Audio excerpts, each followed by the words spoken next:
Hello అండి. అందరికీ నమస్తే. వెల్కమ్ టు వారణాసి వంటిల్లు. అందరూ ఎట్లున్నారు? బాగున్నారా? చూసారా ఇక్కడ రకరకాల వడియాలు, అప్పడాలు కనిపిస్తున్నాయి. ఇవేమో అప్పడాలన్నమాట. మనం పొలం వెళ్ళాం కదండీ! పొలం నుంచి తెచ్చుకున్న క్యాబేజీ తోటి వడియాలు పెట్టేసుకుందాము. సూపర్‌గా ఉంటాయి. చాలా చాలా బావుంటాయన్నమాట. దానికి గాను ఏం చేయాలి అంటే, క్యాబేజీని తీసుకొచ్చిన తర్వాత ఒకసారి శుభ్రంగా కడిగేసుకోండి. కడిగేసుకొని చిన్న చిన్న ముక్కల కింద కట్ చేసుకోండి. మరీ చిన్న ముక్కలేం అక్కర్లేదు. కాస్త ఒక మాదిరిగా ఉంటే సరిపోతుంది.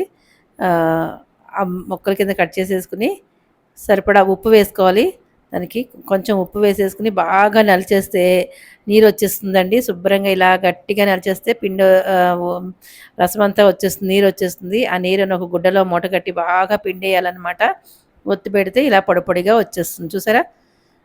ముందు రోజు రాత్రి చేసుకుంటే మర్నాటికి ఇలా పొడి పొడిగా వచ్చేస్తుంది. టైం లేదు అనుకుంటే గనక అప్పటికప్పుడు కూడా చేసుకోవచ్చు. ఒక గంట టైం ఉంటే, ఆ గంట టైంలో కూడా చక్కగా ఇలా చేసేసుకోవచ్చు. దీనికి గాను ముందు రోజే మీరు ఒక 3, 4 గంటల ముందు మినపప్పు నానబెట్టేసుకొని ఇలా గట్టిగా రుబ్బుకోవాలనమాట.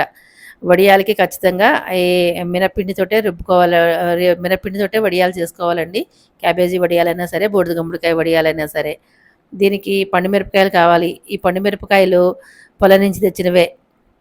పొడిమిరపకాయలు శుభ్రంగాను తొడిమలు తీసేసుకుని, శుభ్రంగా కడిగేసేసుకుని, మిక్సీ జార్‌లో యేసుకొని, కొంచెం ఉప్పు వేసేసుకొని పెట్టుకున్నారే అనుకోండి, ఇంగోండి పేస్ట్ లాగా వచ్చేస్తుంది. మరీ మెత్తగా ఏం అక్కర్లేదు. కచ్చాపచ్చాగా రుబ్బుకొని పక్కన పెట్టేసుకోండి. ఇప్పుడు మనం ఈ క్యాబేజీని పొడి పొడిగా చేసుకున్న క్యాబేజీ ఉంది చూసారా? ఆ క్యాబేజీలో కొంచెం మినప్పిండి వేసుకోవాలనమాట. ఇలా గట్టిగానే ఉండాలి మినప్పిండి. వేసుకున్న తర్వాత కొంచెం చిటికెడు నేను ఇంగువ కూడా వేసుకున్నాను. నాకు ఇంగువ ఇష్టం కాబట్టి ఇంగువ వేసుకున్నాను. తర్వాత ఇదిగోండి పండుమిరపకాయల కారం మిక్సీలో వేసుకున్నది ఉంది కదా! ఆ కారం కూడా సరిపడా ఇందులో వేసేసుకొని, చక్కగా మొత్తం కలిపేసేయాలండి ఇలాగా. ఈ మినప్పిండి సరిపోయిందో లేదో చూసుకోండి. ముందే ఎక్కువ వేసేసుకోకూడదనమాట మినప్పిండి. మినప్పిండి ఎక్కువైపోయినా బావుండదు, తక్కువైనా బావుండదు. ఒక క్యాబేజీ తీసుకున్నానండి. ఒకే ఒక క్యాబేజీ తోటి చేసుకుంటున్నాను నేను. ఆ క్యాబేజీకి అంత మినప్పిండి పట్టింది చూసారా? ఎక్కువేం పట్టదు. కొంచెమే పడుతుంది. అయితే ఉల్లిపాయలు కూడా వేసుకొని చేసుకుంటున్నాననమాట. ఉల్లిపాయలు సన్నగా ఇలా కట్ చేసేసుకొని, మరీ సన్నగా అవసరం లేదు. ఇదిగో వీడియోలో చూపించిన మాదిరిగా ఇంతంతలాగా కట్ చేసుకొని, కొద్దిగా పైన ఉప్పేసుకొని బాగా నలిచేస్తే నీరంతా వచ్చేస్తుందనమాట. ఆ నీరు వచ్చేసిన తర్వాత ఆ ముక్కల్ని తీసుకెళ్ళి మనం ఆహ్, క్యాబేజీ కలుపుకున్నాం కదండీ! వడియాల పిండికి కలుపుకున్నాం కదా! దాంట్లో వేసేసుకోవాలనమాట. ఇదిగోండి నేనైతే సరిపడా ఉల్లిపాయలు కూడా వేసేసుకున్నాను. ఉల్లిపాయలు వేసుకుంటే సూపర్‌గా ఉంటుందండి. చక్కగా పకోడీలా ఉంటుంది. నిజంగా చాలా చాలా బావుంటుంది. ఉత్తిగా కూడా తినేసేయొచ్చండి. చాలా రుచిగా ఉంటుంది. ఇక పప్పుల్లోకి సాంబార్‌లోకి ఎలాగో బావుంటుంది. ఉత్తిగా తిన్నా కూడా బావుంటుంది. ఇంగ చూసారా? ఇలా మినప్పిండి ఇవన్నీ ఇలా కలిపేసుకోవాలనమాట. ఇలా ఉండ చేస్తే కరెక్ట్‌గా వచ్చిందో లేదో చూసుకోవాలి. ఉండ అయిపోతే ఇంకా మినప్పిండి ఇంక వేయాల్సిన అవసరం లేదు. ఉండ అవ్వట్లేదనుకోండి, కొద్దిగా మినప్పిండి వేసుకోవాలి. అలా కొద్ది కొద్దిగా వేసుకొని చూసుకొని కలుపుకోవాలనమాట. ఒకేసారి ఎక్కువ వేసుకోకూడదు. ఇలా, ఇలా చేసేసుకొని పైకి పట్టుకెళ్ళి నేను వడియాలైతే పెట్టేసేసుకుంటాను. ఇదంతా పైకి పట్టుకెళ్దాము. అయితే ఈ పిండి మిగిలిపోయిందండి. నేను పప్పు నానబోసుకున్నాను. ఒక గ్లాసుడు పప్పు నానబోసుకున్నాను. ఇంకా పిండి మిగిలిపోయింది. దాంట్లో కొంచెం మనం కారం వేసుకున్నది ఉంది కదా!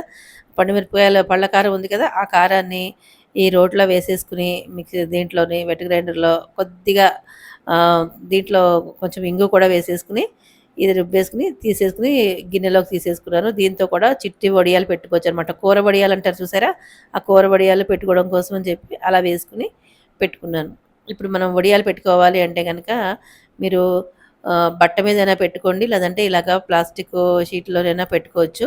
నేను బట్ట మీద పెట్టుకోవట్లేదు. మళ్ళీ బట్ట మీద పెట్టుకుంటే అది ఊడి రావు తొందరగా. అందుకని నేను ఇంక ఇలా పెట్టేసుకుంటున్నాను. ఇలాగ తడి చేయి చేసుకొని, ఇలాగ రౌండ్‌గా బాల్‌లా చేసుకొని, మరీ గట్టిగా నొక్కేయకూడదండి. అప్పుడలా పలచగా నొక్కేసారే అనుకోండి, ఎండిపోయేటప్పటికి ఇంకా పలచగా అయిపోతుందనమాట. ఇలాగ ఒత్తుగానే పెట్టుకోవాలి. చూసారా? ఇక్కడ వీడియోలో చూపించిన మాదిరిగా ఇలా పెట్టేసుకోవాలి. మనం క్యాబేజీల వడియాలైతే పెట్టేసుకోవడం అయిపోయిందండి. ఇప్పుడు మినప్పిండి వడియాలు పెట్టుకోవాలి. పిండిని మీకు పదే పదే చెప్తున్నాను అనుకోకండి. ఇలా గట్టిగా మాత్రం రుబ్బుకోవాలి. పలచగా అయిపోయిందనుకోండి పాకిపోయినట్టు అయిపోతాయన్నమాట వడియాలు. మనకి కరెక్ట్‌గా సరిగ్గా రావు. పల్చగా ఇలా పాకినట్టు అయిపోతాయి. సో, గ ఇలా గట్టిగానే వేసుకోవాలి. వేసుకున్న తర్వాత మనకి మినప్పిండి వడియాలు కూడా నేను ఇలా పెట్టుకుంటున్నాను. దీంట్లో కొంతమంది ఉల్లిపాయలు వేసుకొని కూడా పెట్టుకుంటారు మినప్పిండి. నేనైతే మామూలుగానే పెట్టానండి. ఉల్లిపాయలు ఏమి వేయలేదు. క్యాబేజీ వడియాల్లో మాత్రం ఉల్లిపాయలు వేసుకున్నాను. దీంట్లో ఏమీ ఉల్లిపాయలు వేయలేదు. ఇదిగోండి మొత్తం వడియాలన్నీ కూడా నేను ఇలా పెట్టేసుకున్నాను. మినప వడియాలు, ఆ తర్వాత క్యాబేజీ వడియాలు. ఇంకా సరిపోలేదు. దాంట్లో మధ్య మధ్యలో ఇలా ఇరికించి మరీ పెట్టేశాననమాట. ఇంకా మొత్తానికి మనకి షీట్‌కి సరిపోవాలనమాట. అలా పెట్టేశాను. ఇలా మామిడికాయ పప్పు. చెప్పానుగా మామిడికాయ పప్పు రోజు చేసినా మాకేమీ బోర్ కొట్టదు. ఈరోజు పెసరపప్పుతో చేస్తున్నాను. ఇదిగోండి ఆయిల్ అయితే ఎసరు పెట్టేసుకున్నాను. వడియాలు వేయించుకోవాలి కదా! ఇవి క్యాబేజీ వడియాలండి. ఇలా ఎండినయి. తర్వాత ఇగో క్యాబేజీ వడియాలును ఇవి పెట్టుకున్నాం కదా మనం, మినప వడియాలు ఇవి. ఇదిగోండి ఇదేమో రైస్ పాపడ్, ఓన్లీ రైస్తో చేసిన పాపడ్ అనమాట. ఇవన్నీ ఇప్పుడు వేయించుకుందాం మనం. ముందుగా మనం ఈ క్యాబేజీ వడియాలు వేద్దామండి. క్యాబేజీ ఉల్లిపాయ వడియాలు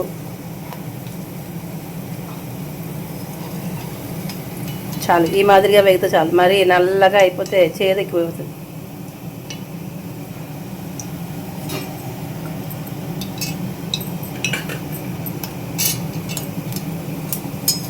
అంతే, ఇట్టే వేగిపోతాయండి. అంటే ఇంకా పూర్తిగా ఏమి ఎండలేదు ఇది.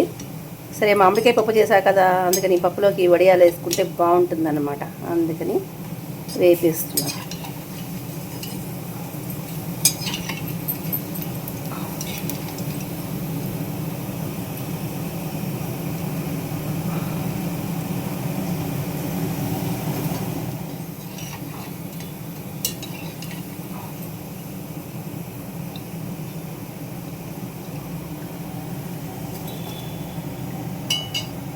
చూసారా? ఇప్పుడు ఇదిగోండి ఈ మినప వడియాలు వేద్దాం. ఎన్నో వేయించను, కొద్దిగానే వేయిస్తాను.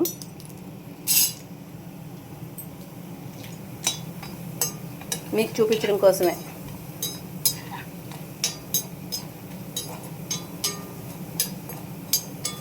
చూసారా ఎంత బాగున్నాయో? ఇంకా గుమ్మడి వడియాలు పెట్టాలండి నేను, అవి కూడా పెట్టేస్తాను.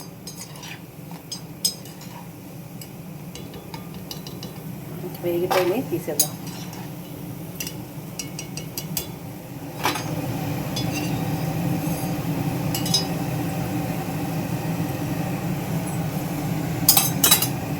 ఇప్పుడు ఇదిగోండి ఈ అప్పడాలు రైస్ పాపడ్ అనమాట. బియ్యం పిండితో చేసిన అప్పడాలు. ఇవేమో ఎండలో పెట్టాల్సిన అవసరం లేదండి. చక్కగా మన ఇంట్లో కూర్చొని పెట్టుకోవచ్చు. ఇంట్లోనే ఆరిపోతాయి. చూసారా? అన్నీ ఆరిపోయిన తర్వాత ఒక్కసారి ఒక అరగంట ఎండలో పెట్టేసుకుని స్టోర్ చేసేసుకుంటే బాగుంటుంది. ఇప్పుడు ఇవి వేయిద్దాం, ఎంతలా వస్తాయో చూద్దాం. కొంచెం మంట పెంచుకుందాం.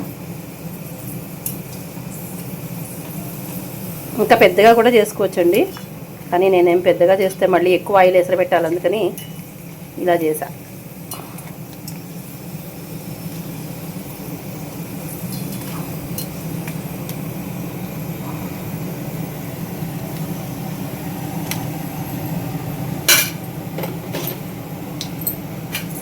ఇట్లా జాగ్రత్తగా ఒక్కొక్కటి వేయించుకుంటే తక్కువ ఆయిల్ పెట్టినా కూడా బాగుంటుంది. ఎక్కువ ఆయిల్ పెట్టుకుని మొత్తం వేసుకోవచ్చు, ఎందుకంటే ఆయిల్ వేస్ట్ అయిపోతుంది కదా. సో నేను ఇలాగే వేయించుకుంటా. ఇక్కడికే ఎక్కువ వేసేసాను ఆయిల్ ఇందులో. చూసారా? ఇలా పొంగుతుంది అనమాట, మంచిగా భలే ఉంటుంది.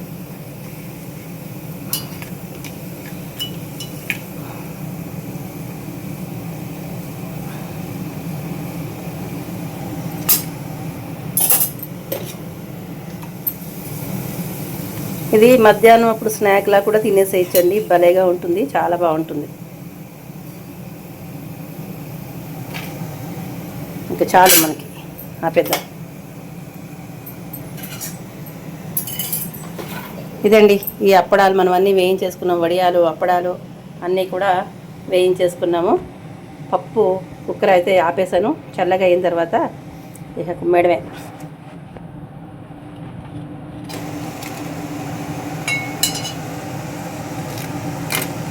వేడిగా ఉంది, బాగుంటుంది గుల్లగుల్లగా. ఇది చూడండి